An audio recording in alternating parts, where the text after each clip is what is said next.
ప్రభువునందు ప్రియ దేవుని బిడ్డలారా, నేటి వాక్య ధ్యానం కొరకు ప్రార్థించుకుందాం. తలలు వంచండి, ప్రార్థనలో ఏకీభవించండి. మమ్మలను మిక్కిలిగా ప్రేమిస్తున్న మా ప్రియ పరలోకపు తండ్రి, మీకు వందనాలు స్తోత్రాలు చెల్లిస్తున్నాము. నేటి వాక్య ధ్యానం ద్వారా మాతో మాట్లాడమని వేడుకుంటున్నాము.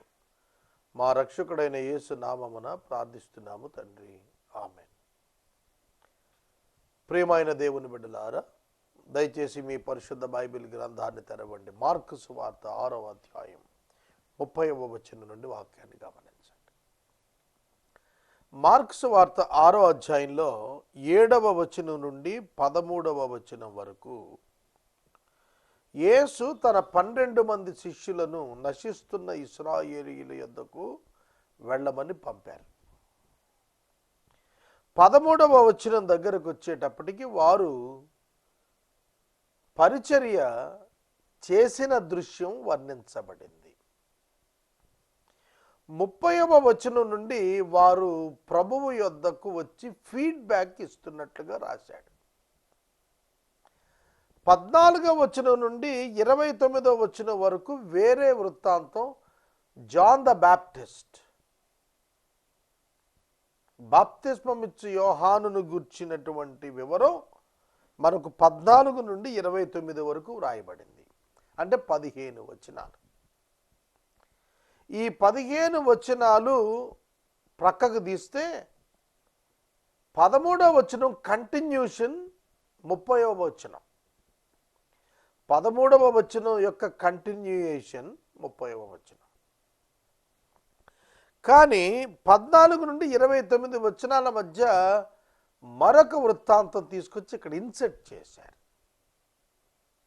కనుక చూడండి 30వ వచనంలో, అంతటా అపోస్తలులు యేసునొద్దకు కూడి వచ్చి తాము చేసినవన్నీ బోధించినవన్నీ ఆయనకు తెలియచేసిరి. కనుక ఇక్కడ మార్కు సువార్తికుడు తెలియచేసిరి అని సరిపెట్టాడు. కానీ తెలియచేసినప్పుడు మరొక సువార్తలలో వారి ఎగ్జైట్మెంట్, వారికి కలిగినటువంటి ఆ అనుభవం చాలా గొప్పగా వాళ్ళు చెప్పారు. ఎందుకంటే ఒక వ్యక్తి క్రొత్తగా ఒక న్యూ కార్ డ్రైవ్ చేశాడు అనుకోండి, ఎట్లా ఉంటుంది అతని ఎక్స్పీరియన్స్? నేను ఇట్లా అన్నాను, స్టార్ట్ అయిపోయింది, ఇట్లా గేర్ వేశాను, క్లచ్ నొక్కాను, ఎక్సలేటర్ నొక్కాను, వెహికల్ పరిగెత్తింది, బ్రేక్ వేశాను, ఆగింది. ఇట్స్ ఎ థ్రిల్లింగ్ వన్ కదా. వీళ్ళు కూడా, అపోస్టల్స్ కూడా ఆజ్ఞాపిస్తే దురాత్మలు వారిపోతున్నాయి. చేయి వేసి నూనె రాసి ప్రార్థన చేస్తే స్వస్థతలు వచ్చేస్తున్నాయి, జబ్బులు తగ్గిపోతున్నాయి. ఇమీడియట్గా ప్రజలంతా వీళ్ళు వెనకాల పడుతున్నారు. It's a strange experience. వింటున్నారా? ఇది ఒక క్రొత్త అనుభవంగా ఉంది వాళ్లకు. అందుకనే దే కంటిన్యూడ్ ఇట్. వాళ్ళు దాన్ని కొనసాగించారు. ఎంతసేపు కొనసాగించారంటే, ఎంత తీవ్రంగా కొనసాగించారంటే, రెస్ట్ తీసుకోకుండా కొనసాగించారు.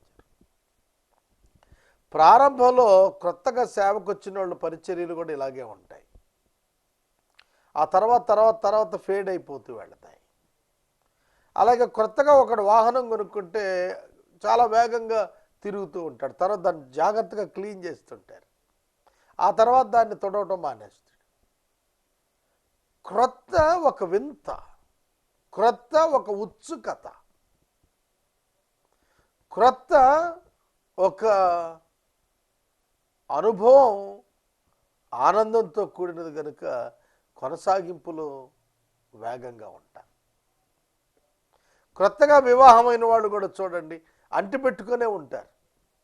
ఆ తర్వాత దూరం అయిపోతూ ఉంటారు. ఎప్పుడు పాస్టర్స్ జోక్స్ చెబుతుంటారు కదా, నూతనంగా వివాహమైన వారట ఆర్టీసీ బస్సులో కలిసి కూర్చుని ఉంటారట. కొద్ది కాలం అయిన తర్వాత వారి సీట్లు వేరు అవుతాయి. ముందు సీట్ ఒకళ్ళు అయితే వెనకాల ఎక్కడో ఇంకొకళ్ళు.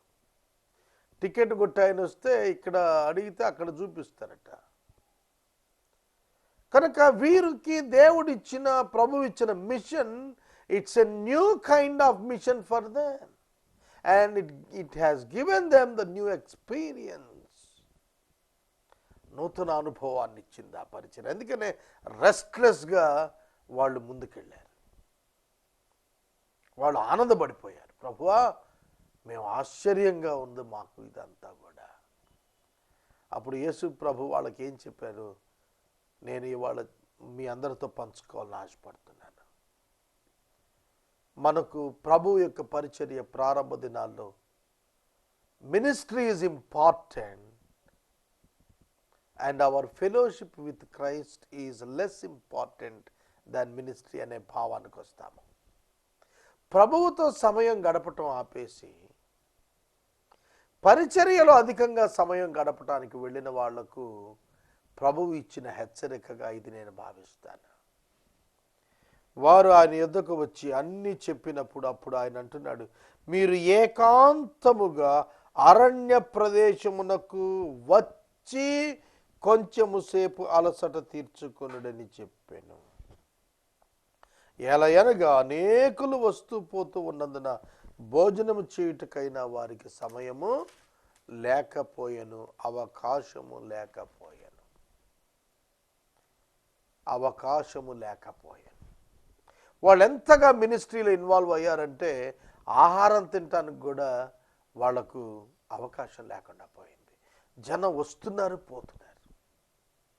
నేను ఒక మాట చెబుతాను. ఒక రాజకీయ నాయకుడి ఇల్లు అధికారంలో ఉన్నవాడు, అధికారంలో లేని రాజకీయ నాయకుడు కాదు, నిత్యం జనంతో నిండి ఉంటుంది. నిత్యము జనంతో నిండి ఉంటుంది.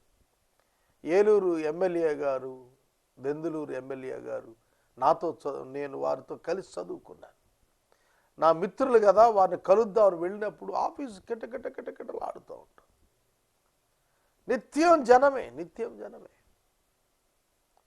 కనుక రాజకీయ నాయకులైన అలాగే మంచి పేరు ప్రఖ్యాతులున్న దైవ సేవకులకైనా నిత్యము జనము కిటకిటలాడుతూ ఉంటారు. దాని వలన ఆహారం భుజించటానికి కూడా అవకాశం ఉండదు. కనుక అవకాశం లేనంతటి బిజీ షెడ్యూల్ ఉంటుంది. యేసు ప్రభు వాళ్ళకి చెబుతున్నది ఏమిటంటే, in spite of your busy schedule you must make yourself leisure and come back to me. నాతో కూడా అరణ్య ప్రదేశానికి వచ్చి, అరణ్య ప్రదేశానికి వెళ్ళి అనలేదు, అరణ్య ప్రదేశమునకు వచ్చి. యేసుక్రీస్తు ప్రభు ఖచ్చితంగా అరణ్య ప్రదేశాన్ని విజిట్ చేసినట్టుగా మనకి ఇక్కడ అర్థం అవుతుంది. ఆయన్ని ప్రజలు ఊళ్ళలోకి వస్తున్న మీద పడిపోతున్నారు, బహుజన సమూహాలు. ఆయన అరణ్య ప్రాంతాల వైపు వెళ్ళిపోయి అక్కడ ఆయన ప్రభువుతో దేవునితో గడుపుకుంటూ ఉండేవాడు. మీరు కూడా మీ మినిస్ట్రీ అక్కడ ఆపండి. You come and have the fellowship with me. That's more important. మీలో చాలామంది బైబిల్ రీడింగ్ ఆపేసి ఉంటారు, ప్రార్థన ఆపేసి ఉంటారు. నీ వ్యక్తిగత ఆధ్యాత్మిక జీవితం వృద్ధి కాకపోతే నీవు దేవుని సేవలో ఉన్న నిష్ప్రయోజనమే. It can't helps you. నీ పర్సనల్ లైఫ్ను బట్టే నీ స్పిరిచువల్ గ్రోత్ ఉంటుంది, నీ మినిస్ట్రీని బట్టి కాదు. నీ మినిస్ట్రీని బట్టి నీ స్పిరిచువల్ గ్రోత్ అన్నది ఎస్ఎస్ చేయొద్దు, లెక్క పెట్టుకోవద్దు, పడిపోతాం. నేను బాగానే సేవ చేస్తున్నాను, నేను బాగానే గుళ్ళు కడుతున్నాను, నేను బాగానే మందిరాలు ఏర్పాటు చేస్తున్నాను, నేను బాగానే సువార్త సభలు పెట్టిస్తున్నాను, నేను బాగానే అవుట్ రీచ్ పోతున్నాను, నేను బాగానే సోషల్ వర్క్ చేస్తున్నాను అనుకుని నేను ఆత్మీయంగా ఉన్నాను అనుకున్నామంటే పడిపోతావు.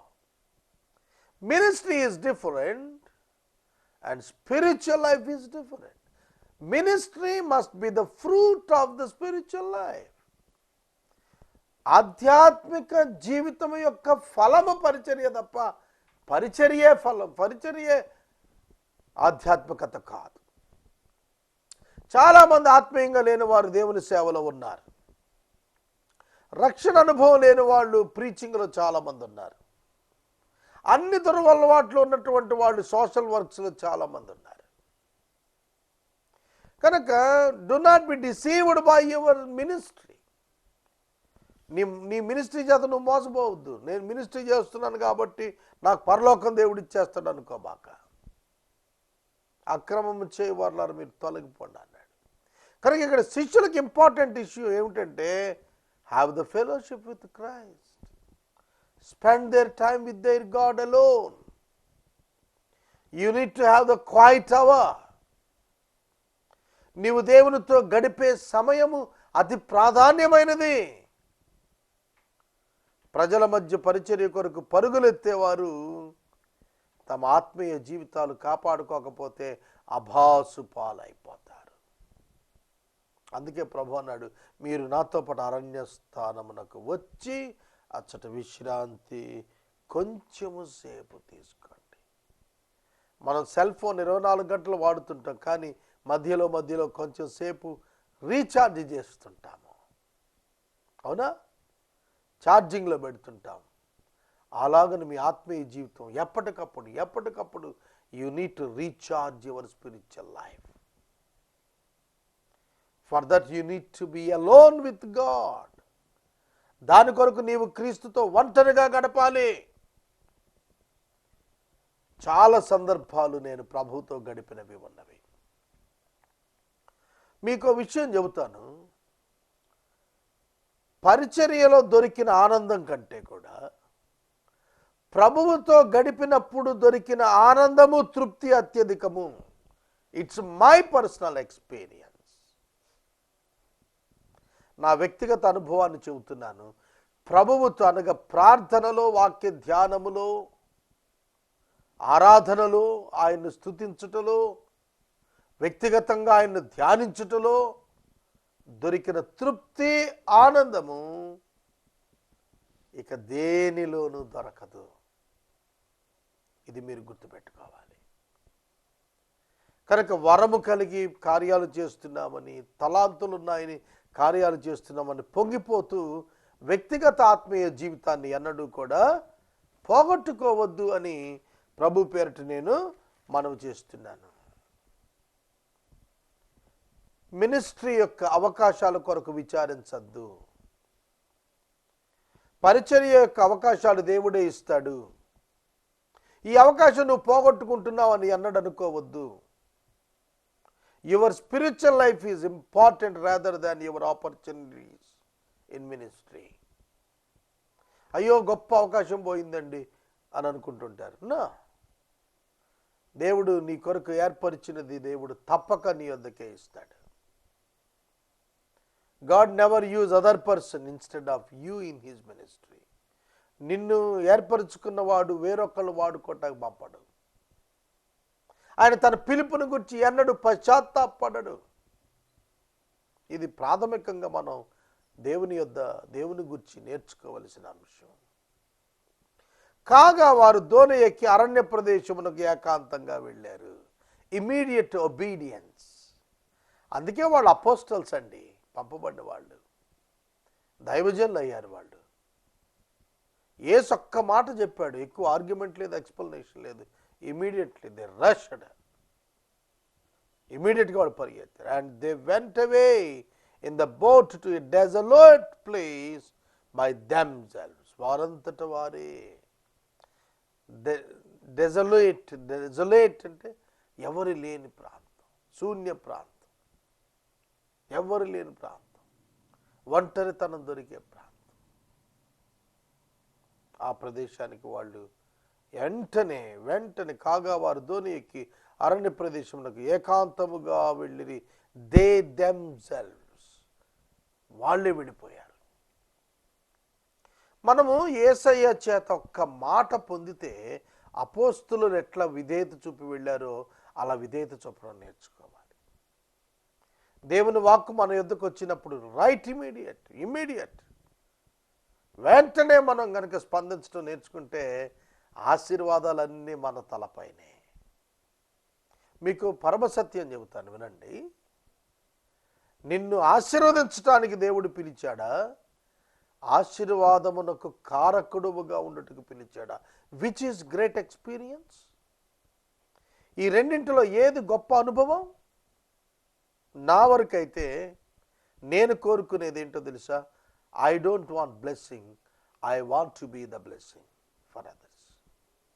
నాకేదో దీవెన కావాలని కోరుకోను, నేను ఒక తోరలా ఉంటే చాలు, నీరు ప్రవహించి పొలాలను తడిపి పంటనిచ్చి ప్రజల ఆకలి తీరిస్తే చాలు. I want to become the channel of blessing. నేను ఆశీర్వాదమునకు కారకుడు ఉండాలని కోరుకునే వ్యక్తిని.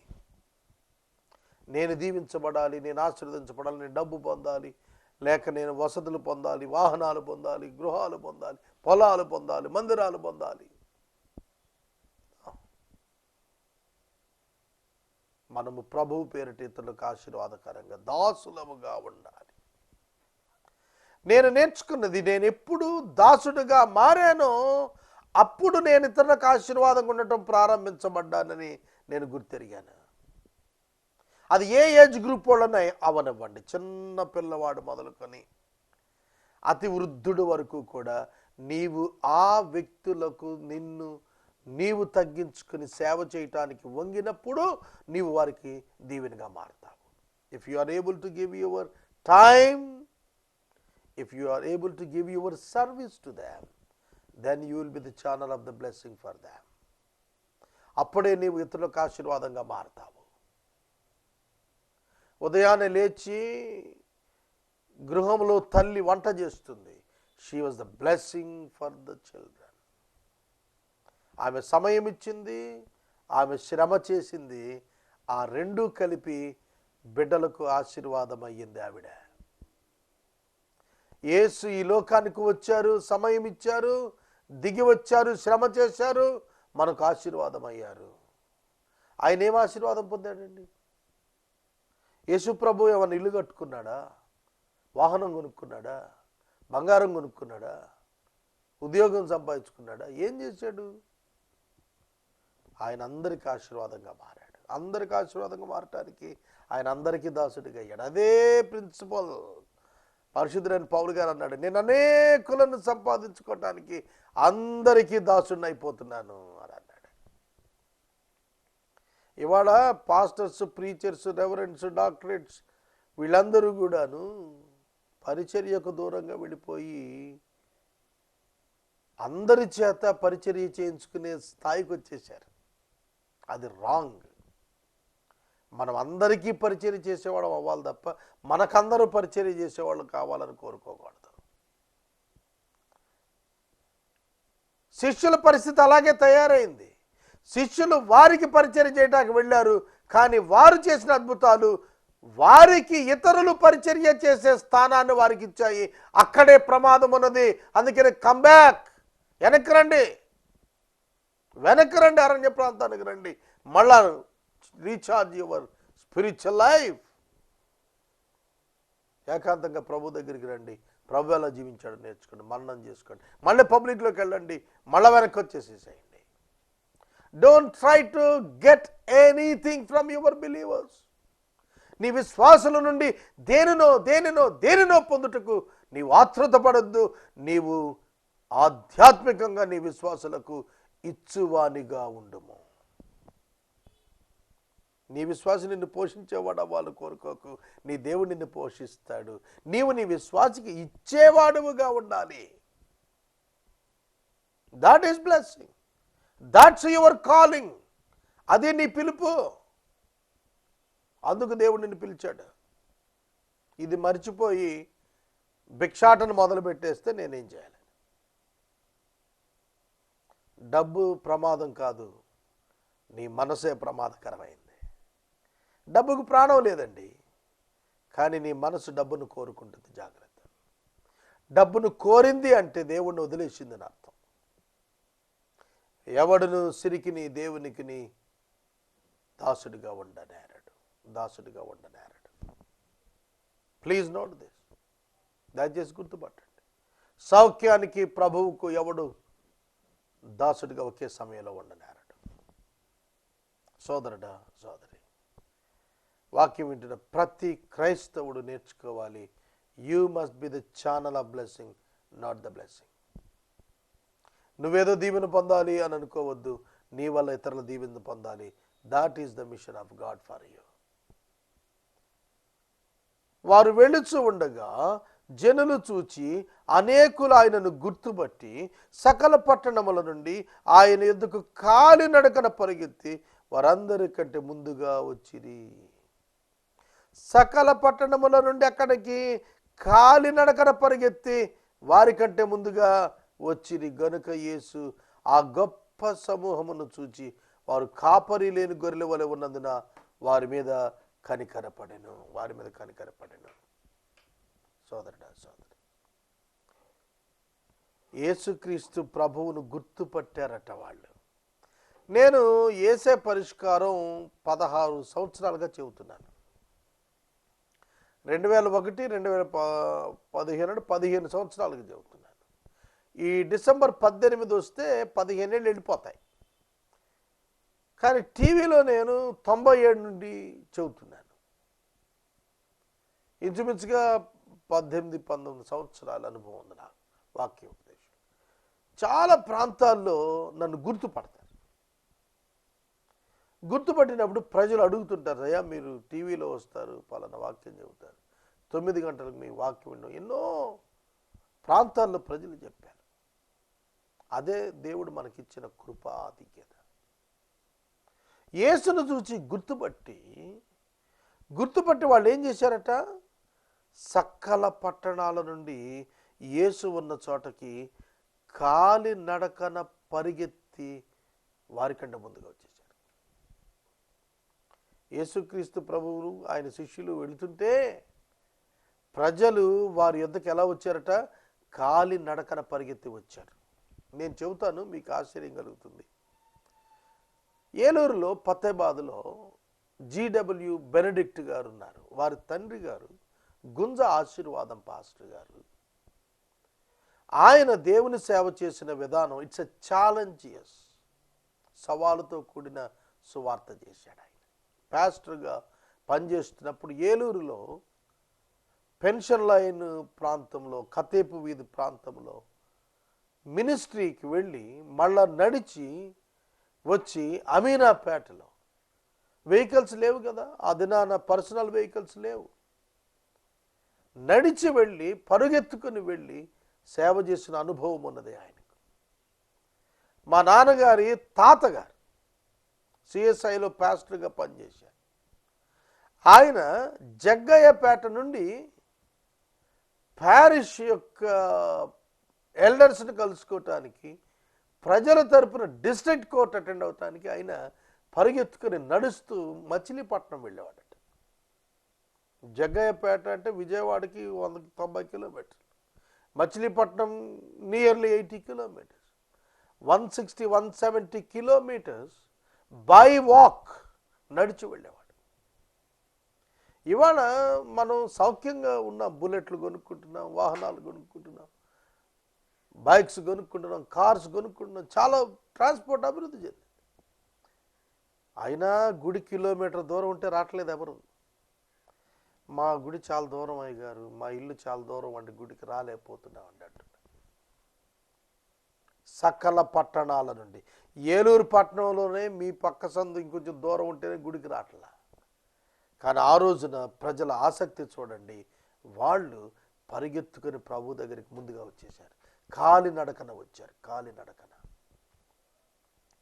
కాలినడకన వారు పరిగెత్తుకుని వచ్చిరి. ఇవాళ మీటింగులకి ఎవరు రాట్లా, అందుకనే ఆటోలు పెడుతున్నారు, ఆర్టీసీ బస్సులు మాట్లాడుతున్నారు, ప్రైవేట్ ట్రాక్టర్స్ మాట్లాడుతున్నారు, గ్రామాల్లో పెట్టి పాస్టర్స్ని పెట్టి వాటిలో ఎక్కించుకొని తీసుకురమ్మని చెప్పి డబ్బులు కూడా ఇస్తున్నారు. ఆ కర్మ ఆ రోజుల్లో లేదండి. వాళ్ళు నిజమైన అపోస్తలులు, వాళ్ళు ఇప్పుడంతా డూప్లికేట్ అపోస్తలు. అందుకనే ఆటోలు పెట్టి, ట్రాక్టర్లు పెట్టి, బస్సులు పెట్టి జనాన్ని డబ్బులు ఇచ్చి తోలుతున్నారు. కానీ ఆ రోజులు అట్లా లేదు. ఆ దినాన ప్రభు యొక్క శక్తి అపారమైనటువంటిదిగా ప్రజల మధ్యన విస్తృతంగా ప్రవహిస్తుంటే ప్రజలు పట్టణాల్లో కాలు నడకను పరిగెత్తుకొని, పనులు మానుకొని, వ్యాపారాలు మానుకొని, వ్యవసాయం మానుకొని పరిగెత్తుకొచ్చారు. అర్థమవుతుందా? ఆ ఉజ్జీవం మరలా రావాలని నేను ప్రార్థన చేస్తున్నాను. That should come. అటువంటి తీవ్రత ప్రజల్లో రావాలి అంటే you must be the channel of blessing, but you don't need to get the blessing. నువ్వేదో ఆర్థికంగా పొందుకోవటం కోసం పరిచర్యలో రావద్దండి. Don't try to earn money through your ministry. It's unbiblical way. వాక్య విరుద్ధం, బైబిల్ విరుద్ధం. నువ్వు ఆస్తి సంపాదిస్తే దేవుని పేరిట అది వాక్యానికి విరుద్ధం. నీ చర్చ్ నీ పేరును ఉండకూడదు. It should be in the name of the church, not on your own name. నీ సొంత పేరిట నీ మందిరం ఉండకూడదు. ఒకవేళ ఉంటే నీ సొంత ఇంట నీ ఉంటే అది నీ ఆస్తి అయి ఉంటే you should not take any kind of donation to build that building. అర్థమవుతుందా? ఎక్కడ ఉంటున్నామండి మనం ఈ దినాన? ప్రజలు ఆ రోజుల్లో పరిగెత్తుకుని వచ్చారు. సేవకులు ఆ విధంగా ఒబీడియన్స్, విధేయత చూపించారండి. ఆ దినాల్లో ఆధ్యాత్మిక జీవితానికి ప్రాధాన్యత ఇచ్చారండి. ఇవాళ ఎక్కడ ఉంటున్నాం మనం? ఏసీ లేకపోతే గుడికి రాననే విశ్వాసులు తయారైనట్లుగా మనం వింటున్నాము. కానుకలు ఇవ్వకపోతే ప్రసంగం చేయం అనే బోధకులు అమ్ముకుంటున్నారు బోధను. అట్లాంటి వాళ్ళు ఉన్నారని వింటున్నాం. డబ్బిస్తే మీటింగులకి జనాన్ని తోలతామనే బ్రోకర్ సేవకులు ఉంటున్నారని వింటున్నాం. How sad it is. ప్రభు ఉగ్రత రాకముందే మారు మనసు పొందమని ఇట్లాంటి వారికి నేను మనవి చేస్తున్నాను. నేను 34వ వచనం మరలా చెబుతాను రేపటి దినం. ఈ వచనం దగ్గర నేను వాక్యాన్ని ముగిస్తున్నాను. ప్రజలు పరిగెత్తుకుని వచ్చిరి. That should happen in our days. మన రోజుల్లో కూడా అలా జరగాలి. జాన్ వెస్లీ తన తండ్రి సమాధి మీద నిలబడి ప్రసంగం చేస్తే లండన్ నగరం వణికిపోయింది. జార్జ్ విట్ఫీల్డ్ ఆహార విరామ సమయంలో బొగ్గు గనులలో మోకరించి ప్రార్థన చేస్తుంటే బొగ్గు గనులలో పనిచేస్తున్న వారు చుట్టూ చేరి కన్నీరు కార్చి పశ్చాత్తాపడి పాపాలు ఒప్పుకొని ప్రభువుని అంగీకరించి భక్తులుగా మారిపోయారు. That day should come. మనం పెట్టే టవర్లు కాదు, మనం పెట్టే వేడుకలు కాదు, మనం పెట్టే సెమీ క్రిస్మస్ కార్యక్రమాలు కాదు, విందు వినోదాలు కాదు. ఇవన్నీ కూడా డబ్బుతో వచ్చిన కార్యక్రమాలే, శక్తితో వచ్చినవి కాదు. శక్తితో వచ్చిన కార్యక్రమం కావాలి, డబ్బుతో వచ్చిన కార్యక్రమం కాదు అని ప్రభు పేట మనవి చేస్తున్న మాట నేను ముగిస్తున్నాను. ప్రార్థన చేసుకుందాం. ప్రార్థన. మమ్మల్ని మిక్కిలిగా ప్రేమిస్తున్న మా ప్రియ తండ్రి, మీకు వందనాలు. అపవాది వెలుగుదూత వలె తిరుగులాడుతున్నాడు. సేవకుల వేషములో అనేకులు తిరుగులాడుతున్నారు. నిజమైన సేవను భ్రష్టు పట్టిస్తున్న వారు అనేకులు ఈ దినాల్లో చాలామందిలో ఉన్నారు. దానిని నిజ విశ్వాసులు గుర్తెరుగుటకు సహాయం చేయండి. మా ప్రేక్షకులు ఆశీర్వాద కారకులుగా మారినట్లు చేయండి. ఆత్మీయ జీవితం ప్రధానం, సేవ కంటే అనే ప్రాథమిక సత్యం తెలుసుకున్నటకు సహాయం చేయండి. యేసునామమున అడుగుచున్నాం తండ్రి, ఆమేన్. తండ్రి అయిన దేవుని ప్రేమ, కుమారుడైన యేసయ్య కృప, పరిశుద్ధాత్మని యొక్క అన్యోన్య సహవాసం సదా మనకు తోడైనగాక. ఆమేన్.